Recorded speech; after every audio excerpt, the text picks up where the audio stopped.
to a stellar start, and they look poised and ready to potentially go up 2-0. However, it's up to them to decide. It's Navi versus Vitality, the rematch of destiny here at the grand finals of MWI. Let's get map number 2 started with Mirko and Gideon.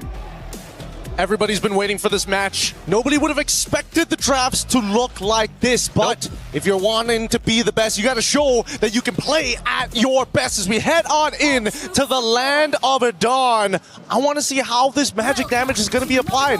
Both sides have interesting ways of applying it, but Vitality, they need to accelerate, they need to close the game off with a snowball. I don't see any other way, and LaFell broke it down real nicely. Their scaling isn't as good, but at the same time, it's all magic from Navi. I agree. I mean, they do have the Hanzo, right? So if they do make it to the late game, yes, scaling is on their side, but also they'll also have much more to play with, not just pure Harry Potter. Is that what he called it? Harry Potter draft. All right. Bargain Hunter on both mid and gold. Rain and Rian, again, even though they're scaling, they want to try to make it a bit quicker, you know, trying to get those very pricey items quick.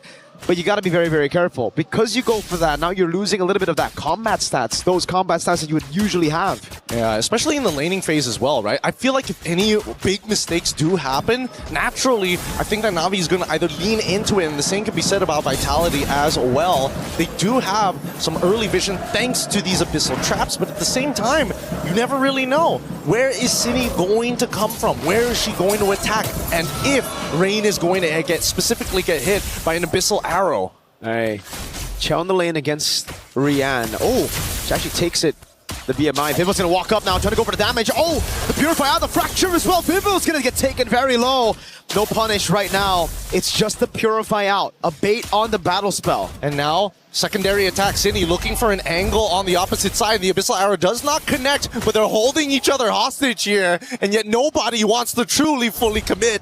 Oh, that could have been really good. They already got the Purify out, but Rian's a bit too aware for that, knows that this mid lane's been missing for a bit too long, and that means it's full prio for Navi.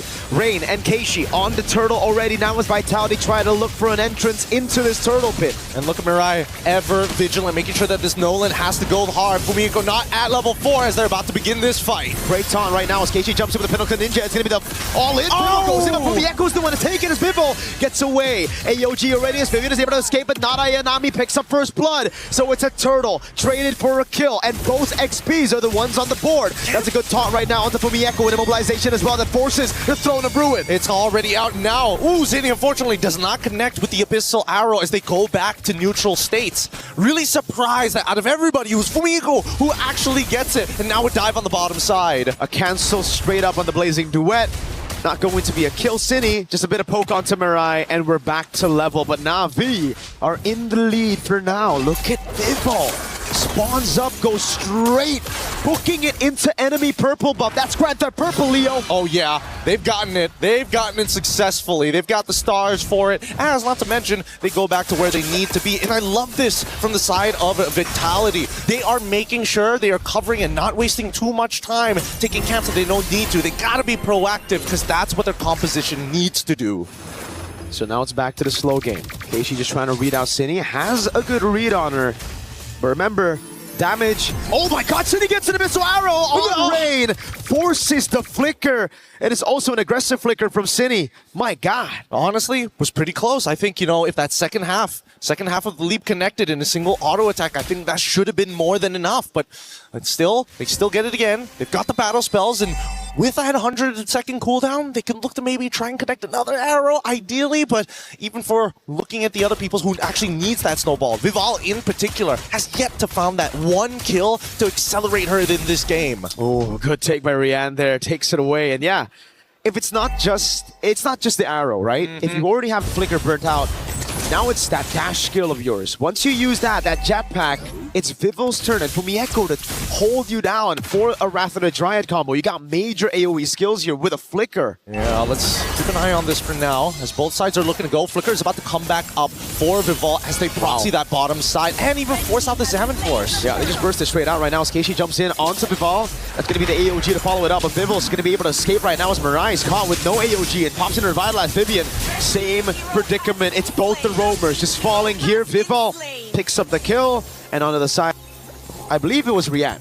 This was an interesting sequence because both sides had two separate ideas. The arrow connects to Throw to Ruin. That's what we're talking about. The flicker as well. Not even like close to. Wait a second. Bottom lane. Shell's gonna go for the Blazing West straight up onto Rihanna. Vival's waiting in the bush right now. Rihanna actually reads it with the synchro vision.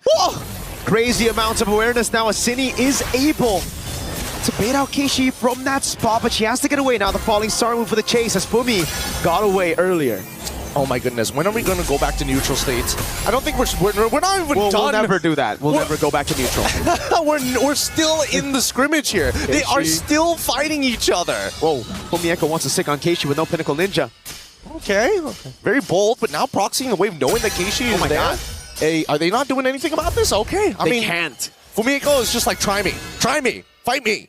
Both of you at the same time if you have to, ideally. You know what? I think I agree with LaFell, man. I think the Alice needs not just the skin, it needs like one of those MSC Farsa skins. Or sorry, was it Atlas, the Atlas skin that you need to roll for? It has to be exclusive. It's got to be exclusive. Or maybe something even further. But that's only assuming that they win this entire tournament. Let's see, 30 seconds from now, Turtle is going to spawn, and I'm expecting Vitality, now that they've already, may even consider trying to go for a dive on towards bot side, but no. Purify is already up. Vivian still doesn't have her flicker up just yet. 22 more seconds. Rian just jumped in with a Chrono Dash. I believe Mirai spotted Vivo in the bush. Maybe not. It's an all-in with a fracture as well, Rian. Good reactions, just Chrono Dashes out of it. No battle spell baited just yet, and it's a fracture down for, I believe, 20 seconds. Cool, calm, and collected. They understand, hey, maybe the first initial attack, I can't really dodge it, but that all, I gotta make sure I'm not getting hit by all three of those points. Now, however, that mid lane, you can see immediately, quick punish on towards Cine, keep her out of here. But that's the thing, right? I would have expected Belleric to show up in the mid lane more, just to be able to say, you know what? Concussive Blast it, clear that wave, we get first move. And look at how slow both of them are playing. This is what happens when you have two assassins, right? It's all about that bait and switch, but Vitality, they have a Selena together with a Nolan, which means they can blitz this Turtle. It's a Selena with a Season Hunter, and that means 3 neutral objectives to Vitality, but only 2 to Vivo. Wait, it's actually only 1? Because I believe Cine got the last one, and Fumi got the first. Yep, and now working towards that bottom side, Mirai, they see what's going on here. Rian, she's already defended herself, and I've got to give it to Navi. Their defense has been impeccable. They've done their due diligence to keep Vitality in check. Yep, we're going to all in onto Vivian. The traction pulse as well, but Vivian just walks out of it. All right, back to the neutral game. Now it's so much slower. Both XPs have already gone for a cut. Seems like setup for a big fight down below. I mean, all because of these scrimmages. Oh wait, the trap, the combo, it's good, but it's not going to kill just yet. I don't think she has enough items to go for the full one-shot, but it will force a recall, which is kind of good. This would mean that, as you can see, Vivian instantly already trying to man mark, looking for Keishi. Where are you? What's your status? And most importantly, where are you going to show up on the map?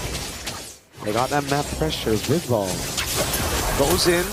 First passive strike, that's the second there. That doesn't land on Ayanami. Yeah, Ayanami is just going to be able to tank this up all day.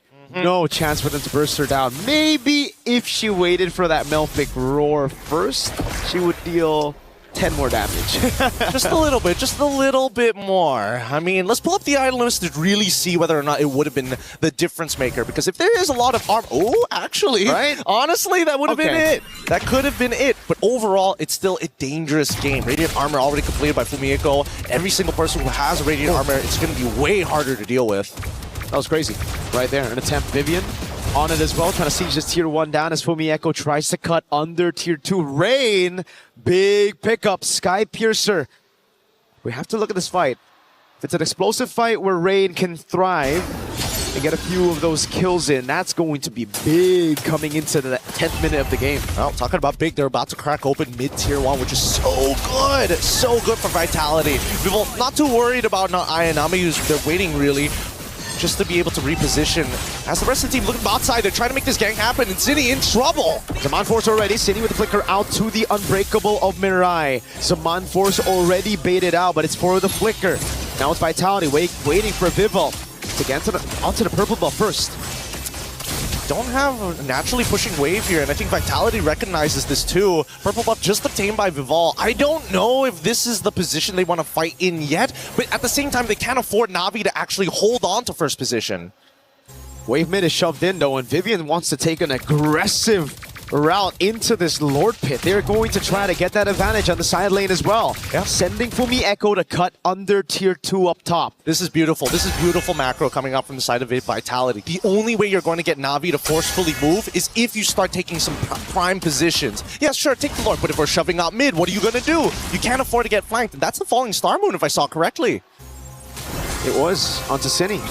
The rest of the team now coming at Ayanami. Wave up top is going to take the tier 1 down. So Vitality, take any structures, just the macro control as Navi have to just group up. This is the nature of their composition. It's built to team fight, and it is not good at splitting up to deal with these split waves. Oh, it's looking really difficult. As soon as Keishi shows her face, I think that's when Vitality are going to start attempting the Lord. And then it's that consistent back and forth. And I think even for Rain, right, there's just no more camps to actually maintain those stacks overall to get the maximum range from her auto attacks. So at this point, Vitality have all the advantages and really maintains control and tempo over the game. And Fumi is just going to stay up top. No Zaman Force means that Fumi Echo can stay here a bit longer. Goes for the cut again, this time with a bit of backup though. So Rian, she decides to walk up. It's going to be very scary. Vivo, what a bush to hold right here. Trying to go for that cut. Not on the minions though. On a player, Rian. She's selling it. Might just fall into it. Throwing a room going to be used up, and now it's going to be the fracture as well. Zaman Force comes in, but Vivo pops her there. City going to fall as well. Keishi going to be very low. Fumi Echo with a flicker in onto Keishi. That was Chum the Blazing Duet. The Rather the Dryad taunts Mirai. And now she's going to get double taunted. Not able to get the AOG in time. They're dancing around now. Ayanami must peel, and Rain is telling them to stay back, demons. Go to the Lord where you belong, and Vitality is more than happy to oblige. Impeccable macro from Vitality. They play up top, they push it in, they bait out these resources slowly but surely, and they build upon those small wins. It's so good. And I love the fact that you don't even get to see this very often with some of the professional teams in the regular leagues. Vitality is so good at pushing and pulling, but also taking advantage of the space. You plant people when you take the space. It's just ridiculous how good they are able to execute this very difficult to execute composition. There, this arrow really lands. We gotta breathe, and even a Zaman Force coming out from Rian here. I don't know if Navi is losing composure, but you can also tell that Vitality, they're not slowing down with a 6K lead. Oh god, good taunt there. I don't think they're gonna lose on composure just yet. They have a very good composition to bring it to the late game, but the missile arrow lands again, and the Wrath of the Giant is just barely missing out on the front line. Vivian with the Blazing Duet, escaping away. The Blazing Duet comes in from Chell, and they burst Rian down through the Zaman Force. Keishi with the jump. Vivo able to escape right now, but Keishi taunts her down and gets a shot. It's Cine running away as Keishi continues, but she ran out of time as Chell goes into mid, takes the base turret down, and it will be just one base turret with the First Lord. Honestly, all things considered, pretty good from Vitality. They get an inhibitor, they put both of them really, really low. They got a kill onto Rian, which is even more impressive. And not to mention, all they had to sacrifice it was Vivo, who was already doing significantly better than Keishi all throughout this game. I know that Chell was ahead, but I didn't know it was by that much. I know Vivo was ahead, but I didn't know it was by that much as well. It's a 2,000 gold lead for the jungle and gold, and that's why they were able to just pop Rian straight up on the Harith. Well, let's also not forget about the supports here. We got to show some love over to Vivian. She's been playing a really strong game. I mean, so far, the fact that she already has like a 1.5k lead against another support is good enough because the stats that are coming out of her, it's just, what do? Half the time, Vivian can just stand in your face and absorb that damage for free, and it feels like you're hurting yourself more than anything else. We still got a composition to play in the late game. They're going to be caught now. Pops in the Wrath of the Triad, finds everybody, but there's no throw in a ruin. The Alice is in the bottom lane, and it is a punish from Navi over on Vital.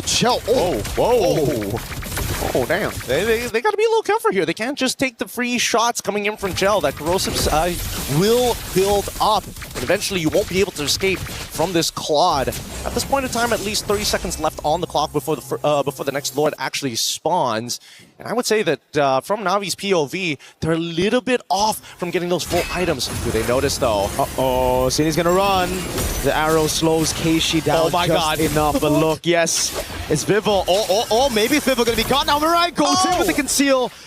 Too many dashes for the Nolan with the purple buff. She gets away. It was a risky move. She was waiting for the real body of Keishi to come back there. Hey, let's not forget that even Navi had a sneaking suspicion of, hey, we don't see where this Nolan is. Yeah. Now we need to make sure we cover our backs. Oh. Look at that burst. My goodness. It's all up to Keishi though. Oh, whoa. Ninja. She has an entry with the AOG as well. Vivil's gonna have to go for the steal right now. The 50-50 goes to Vival. Blazing Duet in the winning crown already as Mariah's already used the AOG, and now it's a Throner Bruin, only locking down one. It's a blinking forward again as Vival tries to stop from the side. They're trying to chase them all the way through. Ayanami falling star move. Vival gets right past them, and we're finally done with the chase. One singular wall keeps them separated. Oh, the arrow lands on terrain. There's no one there right now, but Zaman Force has already been baited out as the Lord spawns in mid. And Keishi's back up. She's gonna try to go for a little bit more poke.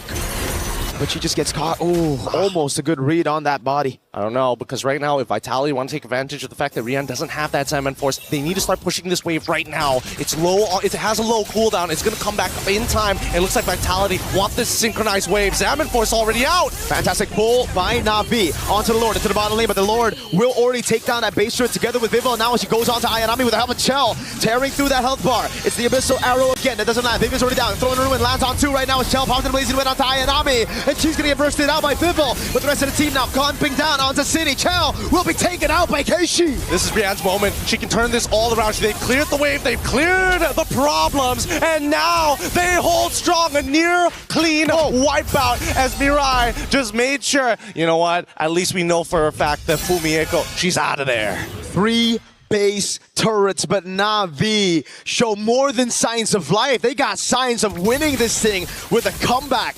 It's the scaling that we were talking about from the start, Gideon, that is now really showing. Rian's doing ridiculous damage. Rain as well, and especially with the help of the Crystal. Oh, they're bursting through Fumieko! They can do it. Forcing the winner crown. Mariah's right there, but Fumieko has to burn the flick, which means she can't use it aggressively for the next 120 seconds. Oh man, the Lord is going to spawn, and Fumieko is still not going to have her flicker back up. Dom Eyes repurchased here. What can you really do about this? They gotta breathe for a second, because as we see this game progress, I'm thinking of bad habits that they can exploit. And so far, I think that Vitality has really wrung out all the tricks in the book. I don't see any other mistakes being made by Navi, and their defense has been immaculate now that they've figured out the lines of attacks that we see consistently from Vitality. Divine Glaive pickup for, I don't know if it was Rian or Rain, but I saw Divine Glaive, and either way, that'll really help this Harry Potter composition. The magic damage, it only is a problem in the early parts and when your opponents snowball. Once you get into those crucial penetration items, don't matter how many defenses you got. Radiant plus Athena, they'll shred through it all. Yep, they just gotta make sure that they can survive. Biggest damage so far, and not to mention that at least a quarter of it is gonna be true damage on top of it all, thanks to that Starlium Scythe. It's going to be difficult to play, but at the same time, it's really risky to open up the map, unfortunately, for Navi. They kind of have to wait for Vitality to make that first move, but if they don't probe, nothing happens anyways, and they lose free objectives. Vitality still have the advantage, though, because of that base turret down below, right? It's going to be auto-slow pushing, which means they can continuously just reset the Lord and play it slow. The mid-wave as well is going to be crashing down, and they find the Abyssal Arrow on Mirai. Fumieko doing a good job zoning. Now Keishi pops in Pinnacle Ninjas. Fumieko's going to be caught, but has the blink away from the untargetable. But look at Vival. Already hiding back in the spot. I'm pretty sure they saw at least the dash, and yes, they check it open. Winter Ground's already used, and they go in further. They split them up, and now Mirai with no AOG is going to be caught, but still, with the fracture! They deal with immortality. Fumieko, in the midst of it all right now, has the Throne of Ruin, pops in with a crown. Keishi has to go away, but Vival's going to be going in for the chase. City! Finds an Abyssal Arrow, lands it on Rain. Vival's right there to capitalize. The base is exposed, and not Ayanami cannot deal with this. They're going to have to leave Kenshi by himself. Start proxying that mid-wave. Kenshi, can they do it? Keishi's going to try to clear out these waves. There's just too many members on her. She gets the unstoppable, but she's returned to her body, and we are at 1-1.